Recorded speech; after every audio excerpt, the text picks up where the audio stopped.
அற்புதமாய் வெற்றத்தது அனுஷ பொழுதில் உருவாகி பெற்றோர் மற்றோரும் வியந்திட சிற்றஞ்சிறுபால துறவிய சுற்றம் அதை தள்ளி கலவையில் உருவாகி பெற்றோர் மற்றோரும் வியந்திட சிற்றஞ்சிறுபால துறவிய சுற்றம் அதை தள்ளி கலவையில் உருவாகி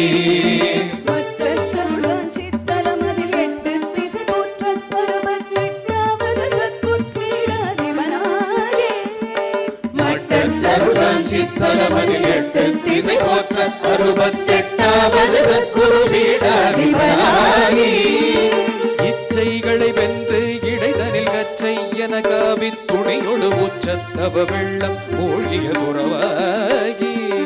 இச்சைகளை வென்று இடைதனில் கச்சை என காவி துணியொடு உச்சத்தவ வெள்ளம் மூழ்கிய துறவாகி